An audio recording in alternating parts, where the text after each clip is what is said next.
شیخ الحدیث مولانا زکریا رحمت اللہ علیہ نے فضائل اعمال میں اور حیات الصحابہ میں لکھا ہے کہ روزے کا جو مقصد تھا نا، کھانا کم ہو جائے،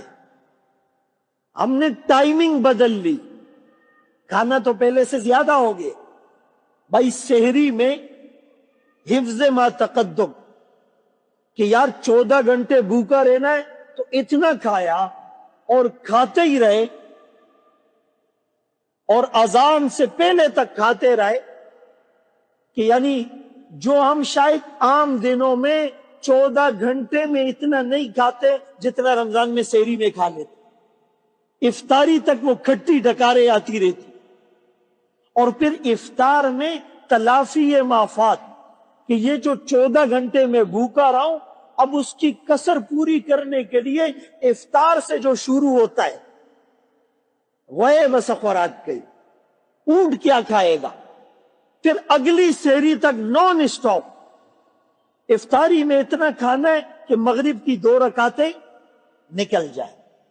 اور پھر اس کے بعد تھوڑا سا چہل قدمی کی، پان گٹکا منہ میں لیا، اور افطاری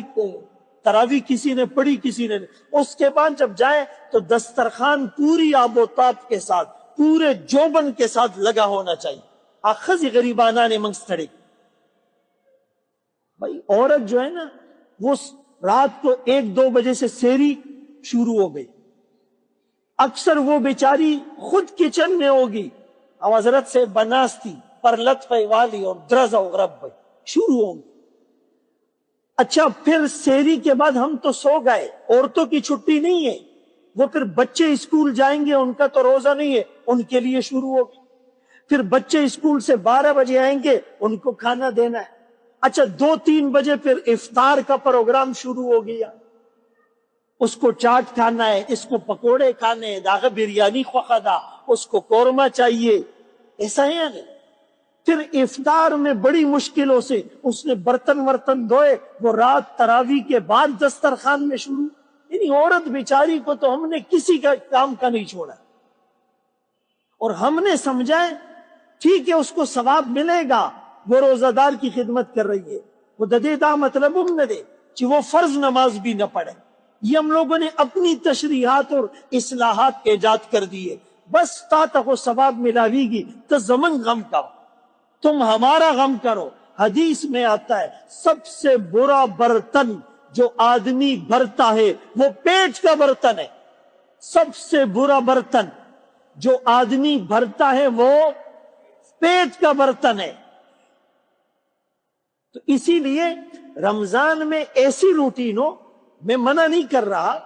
آپ سحری میں 2-3 اچھی چیزیں کھائیں، اتنا کم بھی نہیں کھاؤ کہ کمر سیدھی نہ ہو، افطاری میں بھی اچھا کھائیں، لیکن عورتوں پر زیادہ بوجھ نہ ہو، اور ان کو عبادت کا ترغیب دو کہ بھائی تم نے تراویح پڑھنی ہے، تم نے سورہ یاسین پڑھنی ہے، تم نے 1 پارہ پڑھنا ہے، تم نے دعا مانگنی ہے، تمہیں بھی تو اللہ کے سامنے پیش ہونا ہے، اور خدمت پہ اس کو اجر ملے گا۔ کوئی منگ چری تورا کولے منگ ٹولر الصلاۃ التسبیح کولے۔ بھائی اگر ہم سارا دن صلاۃ التسبیح پڑھتے، دن میں 15 پارے قرآن پڑھتے، ہر وقت بیانات کرتے، تو ہم لوگ خدمت اس حضرت کی ہو رہی ہے جو فجر سے پہلے سو جاتا ہے اور مازیگر رہا پاس کہ 3 بجے اس طرح کی کلاویشی، بھائی اوہ آج تو جلدی اٹھ گئی، نہ زور جماعت سے پڑھتا ہے، نہ قرآن کی تلاوت کرتا ہے، اور عصر میں آ کے وہ بھی فروٹ لینے کے لیے آتا ہے، اور رات کو اس حضرت کی خدمت ہو رہی ہے جو تراویح نہیں پڑھے گا، نائٹ کرکٹ میچ کھیلے گا، نائٹ ٹورنامنٹ میں اس نے جانا ہے، اور ہوٹل کی کرسیوں کو اس نے زنگ آلود کرنا ہے، کرسی دے ہوٹل والا ماتش 50 روپے کی چائے پینی ہے، 4 گھنٹے بیٹھا ہوتا ہے، اگیم دا شرم سویلے نشی چدے با پاسوں سننا، اور رات کو ان ہوٹلوں میں یقین مانو 2-3 بجے آپ جاؤ۔ اچھا، ہم چونکہ بیانات میں اور پروگرامات میں جاتے رمضان میں بھی تو رات کو لیٹ آتے، دا ہوٹل ادا سی آبادی اور جمعتون اتشی، اس سے بڑی بدقسمتی کیا ہو؟ ہوٹل آباد ہے، روڈ آباد ہے، ہاں چوک چوراہے آباد ہے، اللہ کا در آباد نہیں، رمضان میں بھی آباد نہیں۔ تراوی کے بعد سب ایسے بھاگتے. تو بھائی